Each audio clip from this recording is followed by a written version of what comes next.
So, hi everyone. Welcome to our panel discussion, The Rise of Book Bloggers. My name is Afi, and I'm so thrilled to be your moderator for this session. In the next hour, we will explore how book bloggers have changed the literary landscape and offering diverse perspectives and nurturing a vibrant community online. So, let me introduce our speakers today. We have Ndari. Ndari is a Bali-based book cover designer and industry expert. Their work emphasizes the crucial role of design in literature, influencing how books are marketed and perceived by readers. So, big round of applause for Ndari. We also have Sintia right here, is an Indonesian digital creator and blogger, celebrated for her insightful book reviews and also travel experiences. Big round of applause, please. And last but absolutely not least, we have Jack Edwards, probably know, the UK's largest booktuber and an author known for his engaging content that merges pop culture and literature. So big round of applause too, please. So just to start our discussion today, I would like to ask each of you what inspired you to start your journey as a book blogger and then book blogger and book designer, and how did you find your unique voice in such a crowded digital landscape? Anybody would like to go first? Cynthia, maybe? Okay, hello everyone. So I think that writing has been my passion for such a long time, and I think that it serves as a form of catharsis. I feel like I can be a better person, or I feel like I feel so relieved when I can explain or share anything in my mind. For example, when I was in junior high school, I had a crush on my senior, but I couldn't say anything, and then I wrote it up on my blog, but I ended up to deleting my first blog because I just feel ashamed about that. So yeah, and I think that as time goes by, I convinced myself that, oh, okay, I really want to be more professional in this industry. I think that maybe I can earn money, for example, by using this blog as a medium. And then, yeah, I try to be more professional. I mean, like, I try to wire my voice by start talking with so many people, and then I start gathered so many insights because I love traveling as well, and then I do love reading books, and then I try to combine these two topics become one. So yeah, I think that the way I find my unique voice is by staying true to myself. Oh, so when I write this, this is really me. This is really myself. Um, and also, when I try to write anything that I love, I feel like I can be myself. I know who are my readers, and then I know how to talk with them. I know how to write for them, and I also know how to engage with them. So I think that's what shaped my voice. Wow, that's lovely. Well, how about you guys? I think the way that I ended up becoming a book blogger or creator full time is basically because I'm not very good at having healthy relationships with my hobbies. And so I'm either like slightly interested or obsessed. And so that's kind of what happened with books. And weirdly, I went to university and I studied literature, but I didn't post about what I was reading ever. I was filming and I was vlogging university, but the one thing I never shared was the books I was reading because I thought no one would care. And it wasn't until COVID came around, as it did, and I felt like we'd baked all the banana bread there was to bake, and we played Scrabble enough times to want to kill members of our family and learn all the TikTok dances. And we were all looking for something to do. We were looking for a way to, the internet was so fast paced and there was so much happening all the time, and the news cycle was crazy. And I think it was nice to pick up a book and just slow down and linger for a while. And so I started trying to think about ways that I could usefully engage with the community. And I was just a massive fan of BookTube and BookTalk, and I was loving the other creators in my feed. But I realized that what was happening was the content they were posting wasn't evergreen. It wasn't perennial. So a lot of creators were posting like what I want to read in April. And then at the end of April, what I read in April.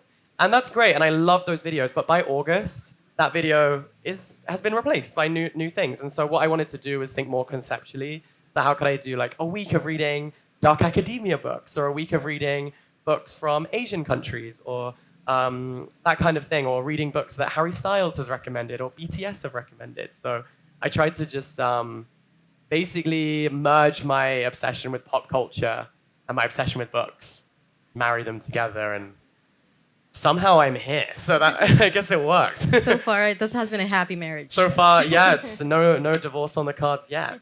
Okay, great. How about you, Ndari?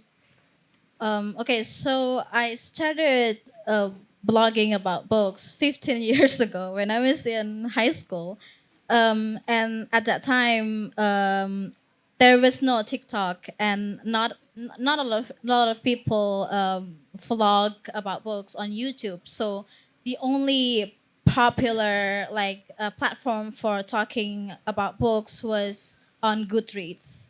And then because during my teenage years, I didn't have like a lot of time to go out and be with friends. I just read a lot of books, and then I became an active member of a community called Goodreads Indonesia.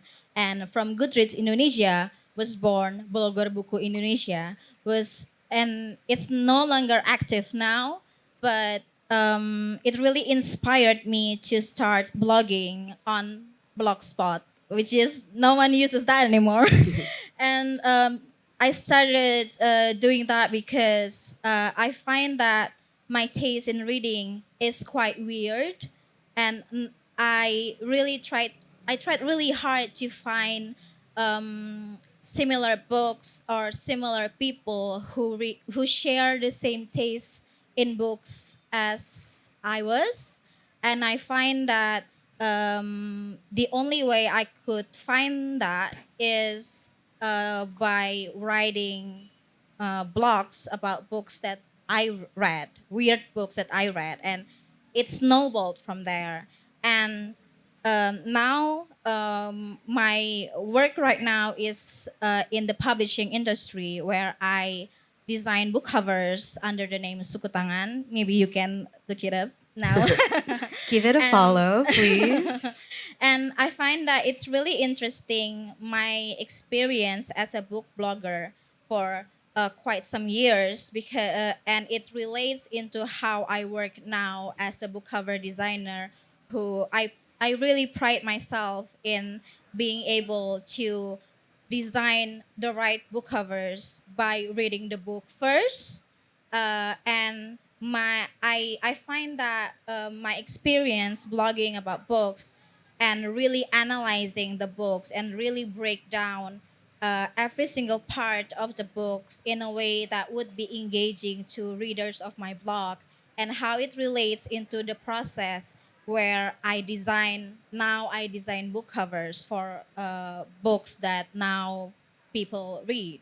So I find that even though blogging about books and book cover designing are two really different things, they correlate to each other. And now that there are booktubers like Jack, and also bookstagrammers like Cynthia, it's really interesting how blogging is has now evolved into visual, not text based, like how I experienced back then, and how my job as a book cover designer is now more challenging than ever, because now that blogging is more visual, that means I have to not only design books that are beautiful and correlates with the story itself, but also engaging enough so that Jack and Cynthia would want to share the cover of their book of the books that I design onto their platforms. So basically that. Great. So that's really interesting when you mention about you've been reading a bunch of like weird stuff, and then you feel like probably other people don't understand your taste, and sometimes the only way to find your community is by putting yourselves out there, right? And I'm so glad that you found that community, and now you're a very established book designer. And but you also mentioned something really interesting about that it has been your practice to ensure that you read the book first before you design the cover. Is that not the industry standard practice? I'm just asking. Cool. Okay, that's a really good question, and I'm trying really hard to find the balance between telling the truth and not hurting anyone. So basically, before I founded Sukutangan, which is basically a studio, but there's only two of us.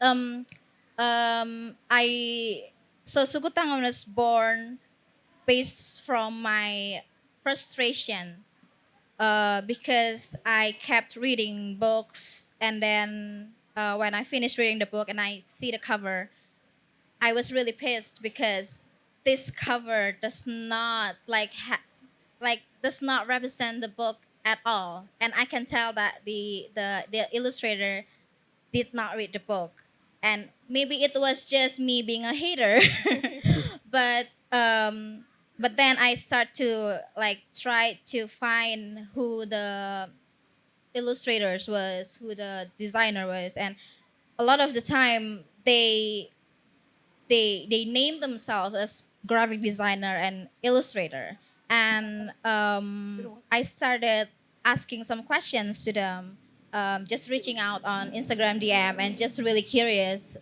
did you get the chance to read the book or the manuscript before it was published, and then you based the design on that, and most of the time 90% of the time was the answer was no.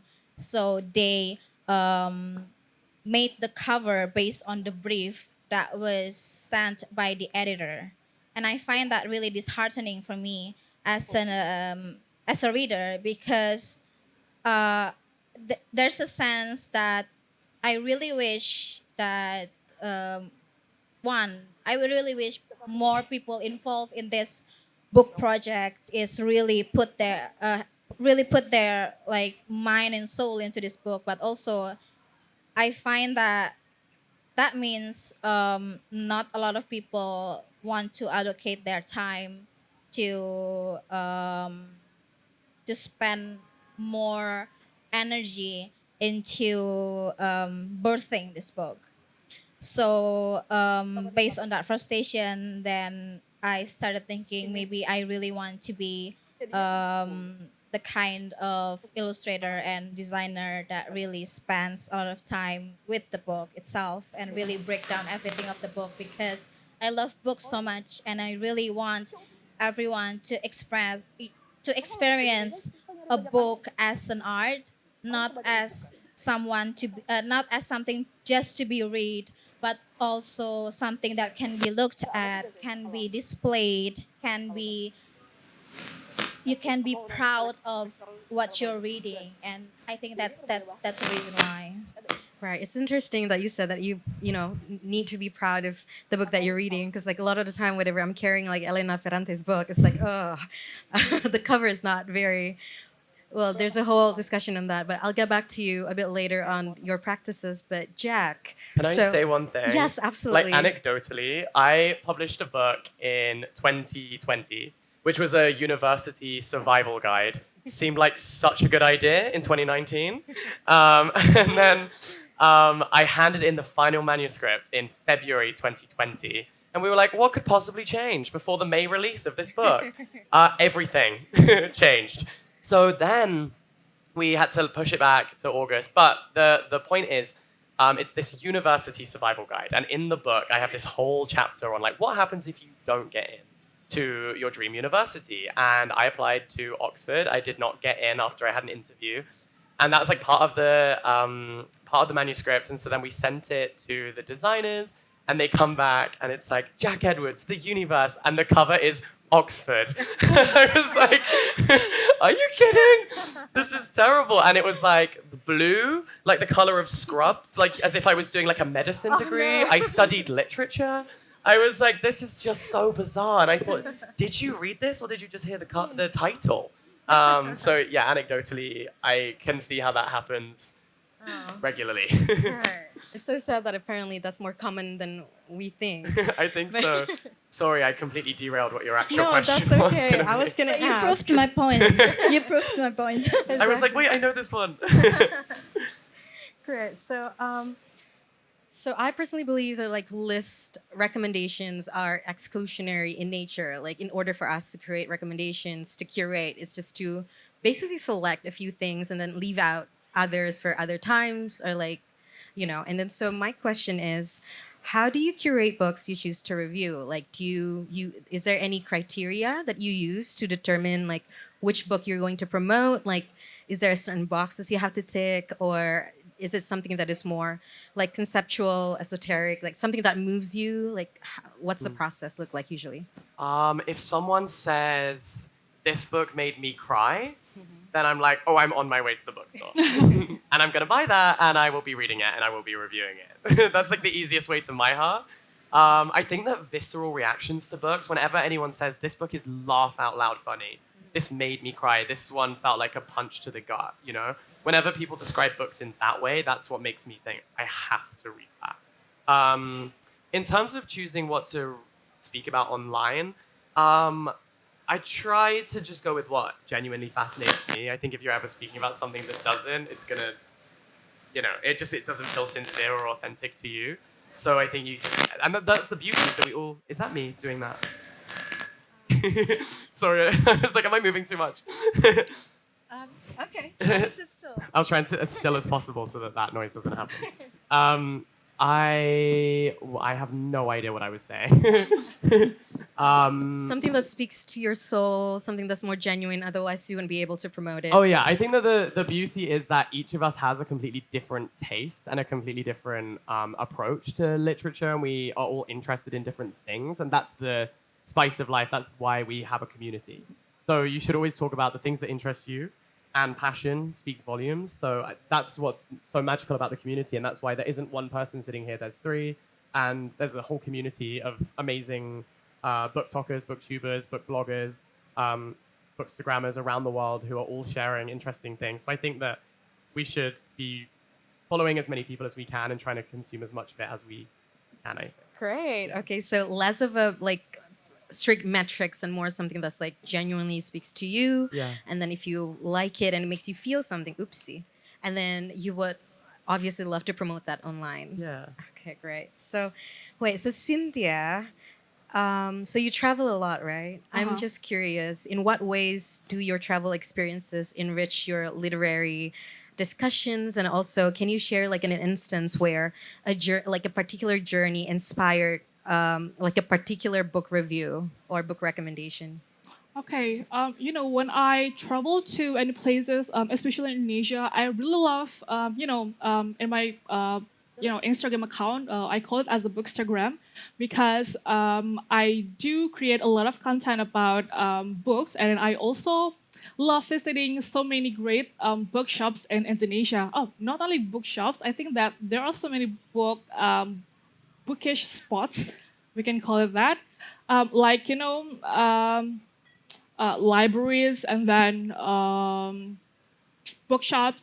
So and then when I visited these places, I was so lucky that I could talk to the owner. So for example, in Ubud we have Ganesha Bookshop, if you guys know, and then maybe we also have little talks.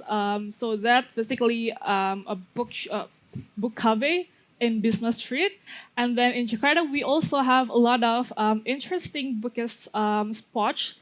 And I really love to talk to them, knowing that the background history of the bookshops and the literary movement that they have, because I think that what they sell, for example, like the independent bookshops, like maybe Post bookshops in South Jakarta, they also have this regular activities, regular events where they can invite so many readers to come together to the bookshops, and then they can meet their favorite, writers, or maybe the publishers, or even the book designers, for example.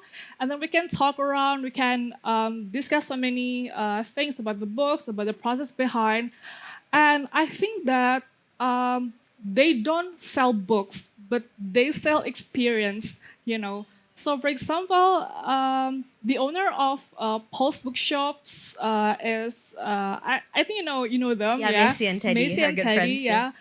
I think they are avid readers as well. They know books really well, and when it comes to the bookshops, it feels like you don't talk to the owner or seller, but you talk to the fellow readers. So you can talk so many good things about books. You can ask the recommendations, and I think that their stories are become the really great topic that I can share to others, because in Indonesia we know that maybe some people said that the literacy level in Indonesia is low, but I don't really believe in that, because what I do believe is the access to the books is challenging, but our interest in books is actually high. And yeah, I think the content of a bookshops, or maybe bookish spots, it can be an entry point um, for me to encourage or to invite as many people to start reading books if they don't. Yeah. Right. So that's really interesting because like sometimes when you talk about like experiences and then traveling, we're thinking, oh, maybe like I want to write something after my vacation to like Barcelona or something. But then sometimes we forget that our travels to these bookstores or like these very bookish places are could be might as well the travels that would inspire us to talk more about books. I mean, it just makes sense, right? Uh-huh. Yeah, Yeah, yeah. right. Ah, okay, And that's great. when we travel to any countries or any cities, what we try or what we put in our itinerary is okay, tourist spots, or maybe culinary spots that we have to visit. But I always put bookshops or maybe book spots on my itinerary. That's so cool. I'll be sure to do that next time. Whenever I go, I would look You up. should. Yeah, I will look up. Oh, like independent bookstore. Thank you so much, Will. I'd like to go back to Ndari just for a little bit. So you talked a lot about your processes in like designing book covers, right? And I have a question, and that is, so how do you approach creating book covers for various genres, especially when you're creating a cover for translated books? So these will be like specific Indonesian edition. Do you ever feel like you need to incorporate like Indonesian cultural motives? Like, how do you make sure that it resonates to our audience, while else like while at the same time making sure that the story also translates? So my my main point and my main reference in every process, in every book that I'm designing, is always the content itself. um, I always try to separate myself and separate my work from the cultural visuals of Indonesia, and I try as much as I can to apply the visual that is shown in the book. So I never really try to, for example, like if the book is not talking about the Japanese culture, I'm not going to try to put batik motifs into the cover, because this there's no correlation at all, even though it's published in Indonesia. But one thing that I always try to apply into the translated covers for Indonesia is the colors. I find that a lot of books that are maybe previously written in their original language and then translated into English, um, a lot of the time, maybe because of the themes, a lot of the time the covers are very gloomy and very dark, and because my visual style is more colorful and more detailed, I try to stray away from that, and I try as much as I can to provide a visual that is so much different from the cover of the book in the original language and in the translated the in the English translation and in the Indonesian translation. So every time I get a project that is um, translated work, I always go on Google or Goodreads to try as much as I can to see all of the other editions in every other languages and find what's missing here and what uh, what what is something that has not been brought upon onto the cover from the book that maybe other illustrators and designers from other countries have not really focusing on yet. Right. Wow. So, yeah, it takes a lot of process, a lot of thoughts into creating a book cover that resonates. And we're just so thankful that there are studios like Sukutangan out here to make sure that we don't have batik in all of the translated covers. Because as much as we love batik, sometimes I don't know Indonesian version of Twilight and batik. I don't think that's gonna sell really well. So while we have all of you here, I would just like to ask for your insights as to what do you think, what are the trends that you're noticing in the types of book that are gaining tractions? So, what's the mood here? Jack, do you want to go first? Sure. I mean, obviously, the rise of romantasy is really hard to overlook. I think romantasy is becoming this huge genre. And of course, tropes are being utilized more and more in books. I think that what I like about the social media book space is that I hope it's a meritocracy.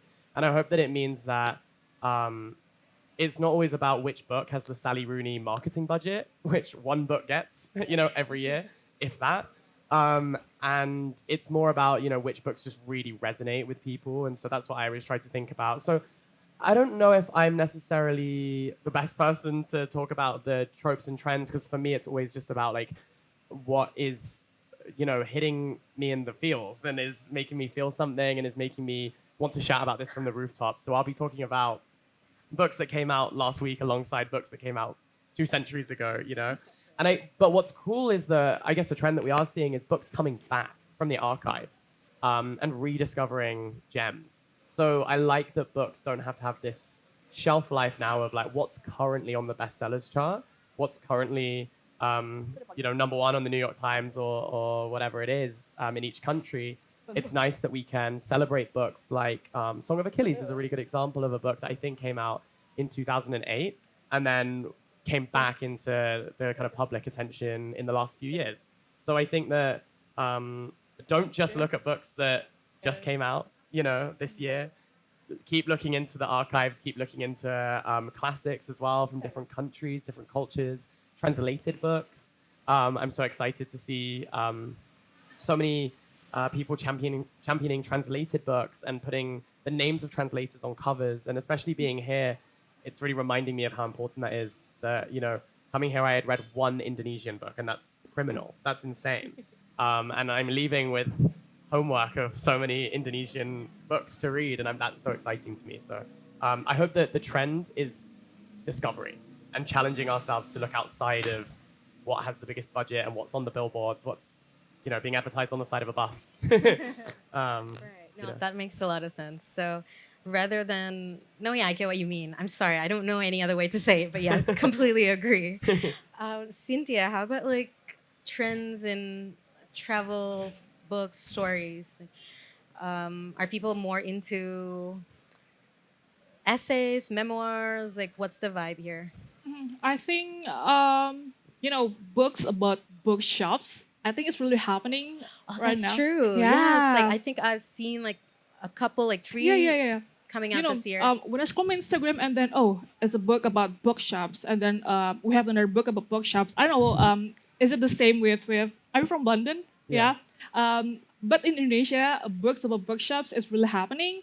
And then I think Would you mind sharing to the audience what the titles are, just in case they're curious, they want to buy? um, um, um, um, I Sorry to put you on the Oh, spot. Days at the Morisaki Bookshop is Oh, yeah, such a yeah, yeah, good I think- book. Like on yeah, that, yeah, you're yeah, yeah. you're so right. Like especially on books with cats on the cover too. I'm Yes. seeing so many of those. Like cozy books that Yeah, yeah, remind yeah. us to slow down. Yeah, yeah, yeah. And that's what Days at the Morisaki Bookshop is. It's exactly what you're Yeah, describing. yeah, I Like, think it's really happening. And everyone talks about this book. Everyone makes review about this, and it really encourages us to read the book. Yeah, and then I think books that nominated by the literary award. For example, recently we have the nomination of literary award from the Ministry of Education, or maybe the books by Han Kang, because they just won the Nobel Prize in Literature. I think it can be a great recommendation for us. It can add more exposure for us who need more alternatives. And then yeah, I do agree that translated books is really happening right now, because when we read a book, we don't always talk about the content, but we also talk about the book design, the cover, how's the translation. Yeah. Yeah, 100%. Because like you mentioned about cat as well, Yeah, Ndari. yeah, yeah. Do you feel like the pressure to insert cats in book covers these days? Okay, that's actually really interesting, your question, and also you both brought up cats on a cover. Even though my answer to your questions may be a bit different, talking about the trend in books that I see, but I actually want to brought up I actually want to bring up trends in book covers, because I maybe this can also be like some tips for you if you're finding yourself like being confused and overwhelmed in this like over saturation of book being published and launched at the same time, but also like there are a lot of books out there and you're finding yourself like this is way too much, and you want to find a book that, for example, like you enjoy a book and you enjoy the genre of this book, and you really want to find something that is similar to the book that you just read. One thing that you can actually do is find a book with similar visual cues on the cover, because that's how publisher can signal to the readers that this all of these books, even though they are published by different publishers, I mean, I'm talking mainly in the perspective of UK and US publishers. A lot of the time, when they find something, when they find a book that is like does really well, and they really try to like repeat the same popularity with the book that are publishing, they will try to mimic a little bit the visual cues on the cover. For example, books about bookshops right now are really popular, and of course the cover is going to be a picture of the front of a bookshop, but there's always a cat in it. It doesn't necessarily mean the book itself has a cat on it, but it gives you a visual cue to maybe imagine that, oh, this book is gonna give me the cozy feeling of reading a book about a bookstore, or about books. And also, a couple of years ago, a book cover designer that I really like, she's my idol. Her name is Nicola Caputo, and she wrote this essay about how, yeah, those visual cues are actually something that can trigger us subconsciously to read this book. For example, there was a time where the trend was the cover trend was all of this like paintings of really big flowers, and the font of the name of the author and the name of the book is printed really big in the middle. And there was this time where for maybe 6 months, like almost all of the books that were published were covers like that. And that's actually the way you readers can find your next book. Just look at like the like a similarity between a book that you're reading now and maybe, for example, right now the trend is a bit like, so there's illustration or of maybe a rabbit or like an animal or Yeah, a like deer, Bunny and then by and then they glitch it a bit because the trend right now is speculative fiction. right. So I feel like that's such a great tip. So the next time you visit your chain bookstore and the staff there cannot give you personalized recommendations, so just remember what Ndari said and take notes on this visual cue so that you know what to read next. You know, there's such a cool website. It's like a visual essay. I think if you search what does a love story look like, I think it comes up on Google, but it's basically, it shows you how romance covers have changed over the years. Because at first they were called bodice rippers. So you basically had like some like hunky guy like on the cover, like very hyper realistic. Whereas now, if you look into a bookstore, you'll see a lot of romance covers are cartoons, which I think is really interesting. So, and you can see how it's kind of developed over time. But I found that so fascinating when thinking about how cover design is impacted by our kind of sensibilities and showing people what else to be looking for. Right. Okay. But So actually, last. sorry, Okay. but that's actually kind of like a double-edged sword, because now you're in this like oversaturated market of every cover looks exactly the same, Mhm. because that's what the publishers want, because they want you to keep reading the same thing over and over again. Yeah. But yeah, that's why the presence of Jack and Cynthia is really important in the industry, because they can help you find your next read easier than just like going to a bookstore and being really overwhelmed and like what is going on, and like looking, it's not looking cute being confused in a bookstore, or if you made a crush Is it not? maybe. Oh, okay. Then I've been going at it wrong. Looking confused at the bookstores. What are my moves? I wonder why it's not working. Well, so my last question before we open the Q&A is that just very quickly, um, what is one misconception people have about book bloggers or book influencers?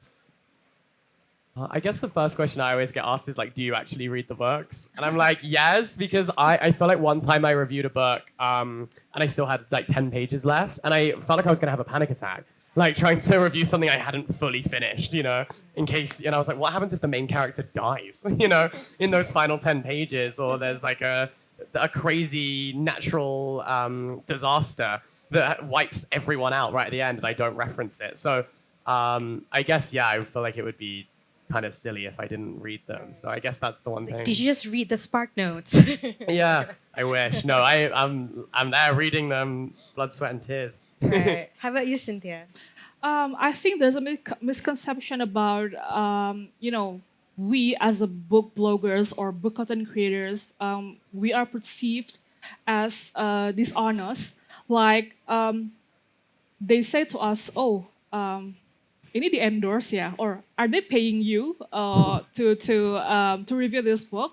To mitigate that issue, I try to implement anyone who approach me. Okay, this book is really interesting. I would like to review it, but I want to be honest. You know, if I like this book, okay, I'm gonna say that I like it. But if I don't, okay, maybe I will say I don't like it, but I'm gonna tell my reasons why. So yeah, I'm gonna explain it in a respectful manner. So I think, yeah, because writing or creating content requires practice, experience, or maybe improvement as well. we cannot say, oh, okay, this is a good book and you should read it. But the readers really want to know why. What's the reason you recommend this book? So yeah, I think that's all. So people ask you a lot, oh, is someone paying you? Yeah, And then yeah, the answer yeah. would be, know. I wish. Yeah. Oh God. And when people say like, oh, it's performative to Oh. post pictures of books that you're reading, I'm like, Yeah, yeah. post the pictures of books you're reading. I want to see them. you know? Exactly. Yeah. I've been seeing men holding like all about love bell hooks on dating apps. I'm like, okay. I mean, It's Check really up fun. already. yeah. True. Oh, in the back pocket. But I do think it's really interesting to see that discussion of like that reading could be a performative thing, and I do think it's gendered. I do think that given that most people who are in this space are women, and that most people who consume content in this space are women, I do think that it is very reductive to suggest that it's performative just because women enjoy it. I think like when men go to a football match and they buy the jersey or they watch football on the TV, we wouldn't say that's performative. You're not a true football fan because you're not out in the field, muddy, playing football. It's not possible to read all day, every day. You are allowed to engage with your hobby of reading in ways that are not just sitting with the book. You can consume YouTube videos, go to book festivals, you can look at other people's reviews of books, and that's not performative. It's just enjoying the literary landscape. And I think Yeah. that's Let incredibly people important. live. And like Let people live. we earnestly, genuinely love books. I hope people believe that more, maybe. How about you, Ndari? Like, what's the one misconception about maybe book blogger or book designer? I think maybe I can speak on the book designing part. Um, um, One of the misconceptions that I feel like comes from a lot of the clients are that I don't have like good intentions for the book. Sometimes they insist on they insist me to put on something onto the cover because they think that it would be marketable, and a lot of the words that come up are instagrammable. And maybe they want to like put the characters on the book to look more anime-ish, whereas the characters are from Sunda or from Java, or like it doesn't work. And I think something that I really want to like push to readers and also to publishers that I really love books and I have every good intentions onto helping you to give birth to the best book that you can ever see as Right. like as a writer. So like So the I think that- misconception is that sometimes clients assume that you are probably like your design would be too artistic and you don't have the industry knowledge of what's going to sell, right? But when in fact, like of course you've been in industry for so long, you know exactly what resonates to the audience while also maintaining the integrity of the story. Right. Okay, great. So Q&A session. Great. Yes. Wow. I feel okay. I like playing God, but um, you, sir, at the back, you raise your hand first. Yes. Oh. Please share your name and then your question. Yeah. Hi. Thank you, everyone. My name is Shan. I guess I was curious about like the idea of like the pace of reading. So you've all described being sort of like in different ways, like people who have to create content, and that means that you have to read a lot, like quite quickly. And it's something where definitely there is this idea that, at least for me, some of my favorite books, I've wanted to linger with them for months when I could have finished them sooner, but I didn't want to because I thought I was getting more out of being able to linger over every page. So I was curious about if you think that there's a market in your various fields for this sort of like slower production pace of reading fewer books rather than needing the quick pace, and if not, how you sort of create that time for yourself, if you can, to read more slowly as well. Thank you. That's a great question. I think that one thing that I would always encourage people to remember is like the to contextualize the content that you consume. So like for me, for example, I'm so lucky, and I get to do this full time. So I get to my job is reading as much and as widely as I can, and so that's a very specific style of reading and engaging with writing. And I wouldn't necessarily say that's the way I would encourage other people to do if you're trying to fit it around like your job and all of these other things, because you'll just burn yourself out and you're not going to end up enjoying it. If you start seeing it as like, I have to read 200 books this year, you know, you're going to like not take anything in. So I think always being mindful of the content you're consuming if you are watching content creators who are able to make a living from posting that content. I wouldn't compare the amount of time you have with the amount of time they have to put towards that hobby, because it's their job.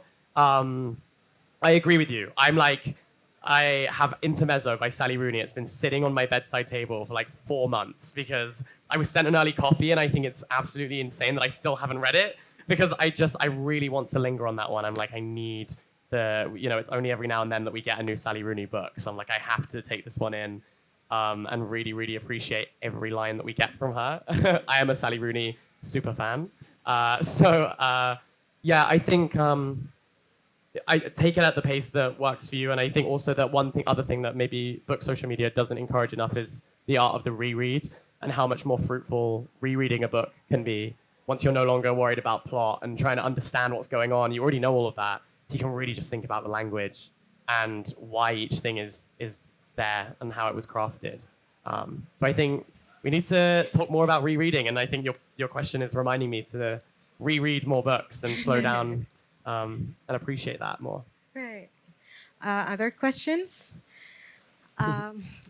The woman with the mask at the back. I see you, but she's just faster. I'm so sorry. Hi everyone.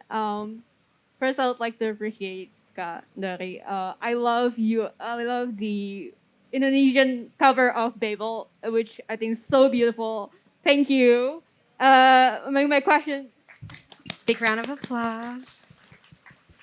My question is, I guess, as someone who's chronically online and your jobs are intersecting with online audiences mostly, what is your opinion on what has been dubbed as the rise of anti-intellectualism, with people sometimes like outright refusing reading classics because they're seen as boring, or people who are refusing to engage with art, which essentially books are a product of art and creativity, to engage with art, refusing to engage critically with books and stories and languages, and they just been reading it essentially for, not really thinking about the implications of it. And I'm not saying that you have to engage with books critically always, but a lot of people are reading like, yeah, I don't want to read Plath because she's racist or whatever, things like that. I just want to get your opinion and maybe your own personal experience on that phenomenon specifically. Thank you. Thank you. Okay, this is such a great question because actually, for context, a couple of months ago, I got commissioned to make the cover for the Indonesian translation of Babel, written by R.F. Kuang. If you haven't read it, you should. It's really a good book. And when the publisher posted the cover, it was the response was 50-50. 50% was really mad. 50% was loving the cover. The people who were really mad, and I'm also chronically online, so I read all of the comments, and 50% who were really mad. I looked at every single comments that they made about the cover, that they hated my work.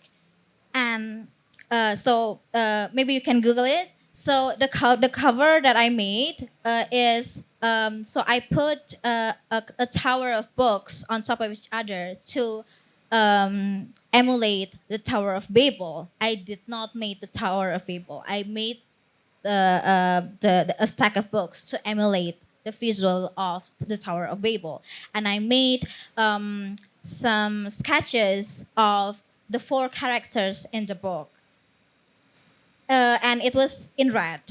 The original cover is really dark with black and silver, and it was uh, visually really literally about the Tower of Babel. They just put the Tower of Babel on the cover with a black background.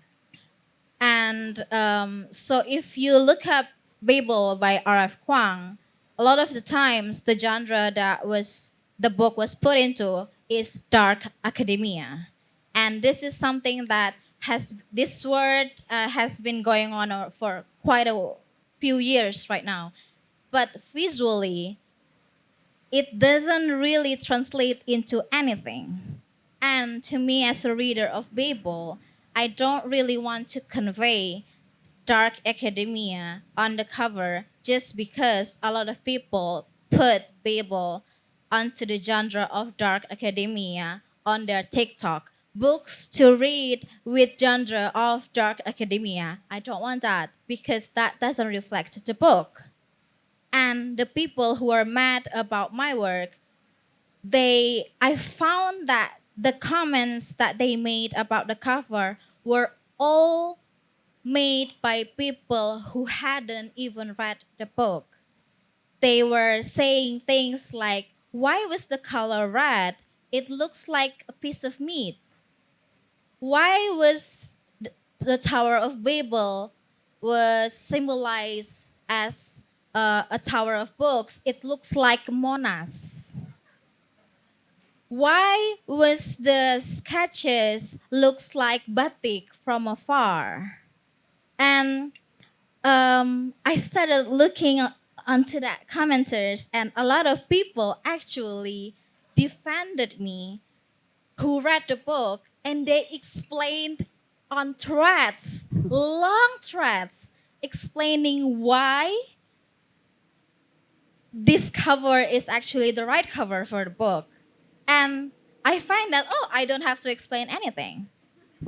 It was viral for like quite a few days, and the publisher was panicked, was really panicking, and like they called me and can we actually have a Zoom meeting and we record it and put it on YouTube and you can like explain about the cover. And I said I don't want that because if I did that, then I'm gonna spoil the book. And my main policy is I want a cover to represent the book but not as a spoiler. And I think that really ties into the anti-intellectualism that you mentioned, because a lot of the time, because books are in such an oversaturated market, but to be honest, not a lot of people read. Not a lot of people read books, and not a lot of people can find the time and energy to find the right books for them. So they really linger in this doom of stupidity, maybe, if I'm being honest, because when they see the cover, they didn't spend the time to analyze why this specific object is here, why the color is here, why didn't I use black, why didn't I use the Tower of Babel, why didn't I pick dark academia, because that doesn't apply to to the Indonesian audience at all.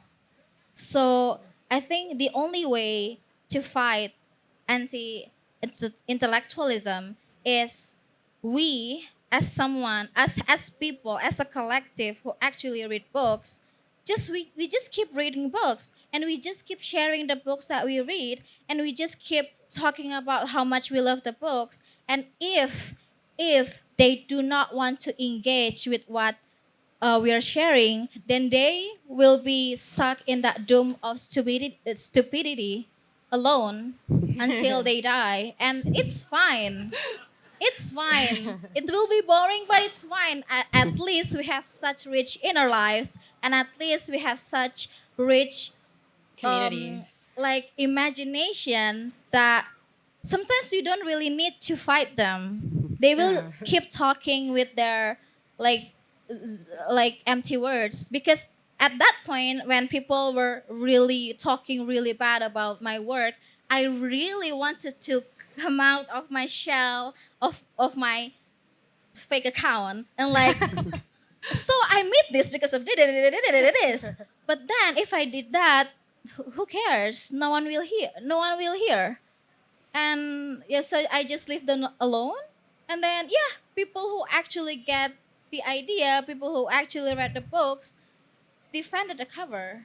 So Right. I feel yeah, like they take the phrase like judge a book by its cover to a whole lot other level. Uh-huh. And it seems that those who judge these covers the most harsh are those who don't even read the book. So exactly. it's great that you're able to like pick and choose your battle, like when to explain yourself and when to just leave it to other people who have read the book to basically understand your intention. So that must have been tough, but like you're doing great. Yeah. Last question, maybe. Right.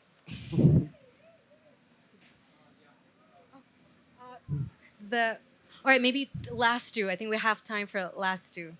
Can you make money from book blogging, and the publishers send you free books? And what do you do? Does that slant your review? You can. I think that it's important to remember that your role as a reviewer is to be honest and to promise like a fair review no matter what, whether you like it or dislike it. In the same way that a newspaper reviewer is probably sent free copies of books in exchange for a fair review. But I think I think the line should be drawn at accepting money in exchange for a book review. I think that's insane and just takes away any authenticity that you have. Yeah. Would you agree, Cynthia? I think in a judicial landscape, I know it's every person maybe has different perspective, but in my perspective, I think it's not that easy to make money from book blogging. Because I'm not really sure that people still love reading blogs because when we want to look for some information, Instagram, X, YouTube, I think they're more accessible. I think they are becoming our top of mind platforms in terms of, if you want to source for information. But I think that if you are really passionate about books, you love writing so much, I think that you can earn money from that. Right. So usually you grow your platform and then you don't exactly like take money in exchange of like a review, but then maybe you can make a living through your platform, right? Yeah. Right. Okay. So last question. Yes. So first of all, I want to say thank you so much to Jack because your videos helped me a lot through my final year in university. Because back then it's very hard for an English literature student myself to finish all of the papers that we need to do like in a very short time. And one of the video that you share is talking about the planning method that you use using a research table method, and I use that even until now, and it really helped me a lot. Another question is, and my question is, it's very technical. Maybe it's for all of you. So, how is the creative process from reading to writing? Like maybe for Cynthia for the caption, maybe the review, Jack for the script, for the review also, and Gaga for the blog. So, how is the creative process after you read and then you need to write something? That's all. Thank you. Thank you for your question, and I really appreciate that. But you got yourself through that degree. You congratulations. I guess like in terms of from reading, I love to then write my review, and it's a fine balance, I think, of thinking about speaking specifically about craft and challenging myself always to be kind in the reviews to make sure it's like honest, but it's never cruel about the artist. It's always about the art that they've made, and being constructive. So always challenging myself to say why.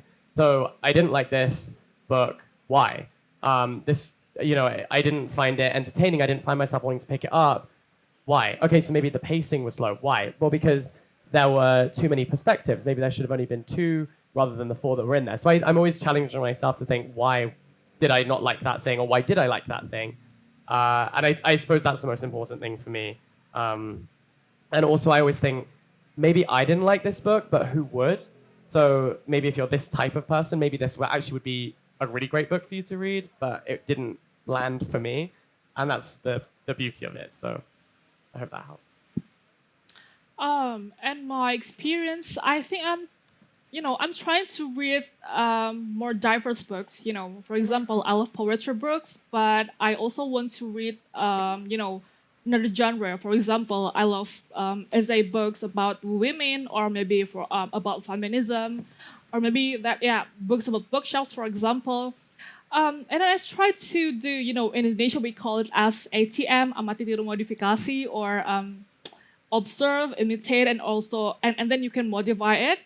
um, I try to follow so many Instagram accounts so I can get inspired, and then I don't want to stop exploring. I tried to read another review from another book blogger, book reviewers, so I can, have more insights. Oh, how they write, how they talk to their audience, how they communicate, how they engage, and I try to imitate and modify in my own unique way. I try to find my unique voice. So when I try this, when I try to write this caption, for example, oh, they will know, oh, this is Cynthia who write this. Oh, this is Cynthia who posts about this content. So I think, we need to do some research, and then, writing requires more practices as well. Um, like Jake said, okay, you love this book. Why? You don't love this book. Also, why? I think we can try to, um, to improve ourselves in terms of writing, or maybe capturing photos, because it requires a lot of creativity as well.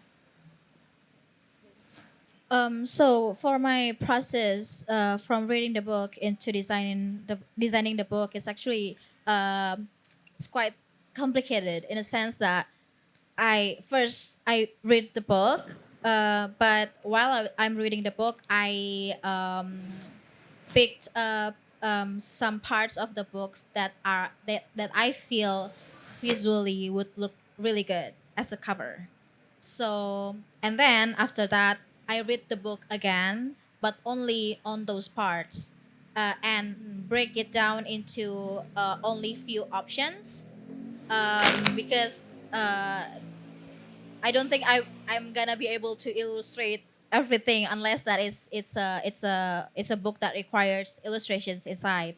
And then after that, I pick three concepts or more, and then I will sketch it. And then after I sketch it, I will read the book again to make sure that I'm not missing out on any points, but also that I'm really making sure that the feeling of the book is actually um, going to be portrayed visually. And then after my sketch is done, I will work with my work partner who is an illustrator, and then he will illustrate it. And then we come up with the color scheme and whatever. And then after that, the cover is done. Yeah. Great. So, Cynthia, you mentioned about how at the end of the day, it's important to use your creativity to like do your research of like what have been said before, and then you mentioned about be constructive, asking yourself why, like so that you can be accountable to your opinions and you have like reasoning, and then you also definitely read the books a couple of times, and then making sure you're not missing out on anything. So Okay, that sorry. actually, Can I ask the last question before we end it? absolutely. Sorry, I am. Wait, would that be okay? Okay, I am volunteer for this. Oh, event. you're okay. I'm just like I want to she's been hijack holding this. like the timeout paper Yeah. to me, and I'd be like, Yeah. I'm the volunteer for this main event. My name is Ojan. Currently, I am an avid reader, avid watcher of Book Talk and YouTuber review. With the rise of book review and Book Talk, also many reason even including paid review scam and misleading review. Do you think we as a watcher can help the people that review accountable? And what do you think about the responsibility as a reviewer to be true to your review, but also fair to reader and writer? Thank you. Yeah, I think being honest to our readers is really important, but at the same time, it's really challenging, because sometimes the publishers or the writers don't want to, see or read the bad reviews from us. Um, Yeah, because as far as I know, there's a case in Indonesia, for example, like there's a writer or the publisher, they didn't accept bad reviews. So it's like there's a like titipan, like okay, I'm gonna pay you to write this review, but you need to write the good reviews only. I'm gonna say no to that kind of clients because I really want to be an honest content creator or a book blogger because this is the kind of my responsibility. Not only to invite as many people to read, but to stay true to yourself. Like if you write any reviews, it's a process of learning as well. I think that by being an honest reviewers, you can try to connect with your audience. Yeah, I mean, I agree with everything you said. I have nothing else to add. Do you No have anything to intelligent add? thoughts anymore. It's the end of Sunday. Anything to add? I Just mean, when I quickly? was still book blogging, it was not the time where sharing about books is paid by publishers. So it was a completely different time back then. But yeah, but that's one of the reasons why it was more freeing in a way because we can talk about anything that we want to say about the book without having this fear of getting called out by a publisher, and also because it's text based, we don't really had to um, put on our face and our name. So if we talk shit about the book, no one will come after us. But yeah, it's a very different time right now, so I cannot really add anything. Yeah. Great. Well, thank you so much, everyone, for like extending your time and like answering all these questions. I'm sure that we've learned a lot from this session. Very insightful. And so, yeah, that sums up our session today. Everyone will be around. So if you have any more questions, yeah, well, maybe we can talk like outside of the session today. Thank you. Thank you so much. Enjoy the rest of the festival. There's a closing later and an afters too, if I'm not mistaken. Ask the volunteers. They know everything you need to know. Thank you so much, guys. Happy Thank Sunday. you. Thank you.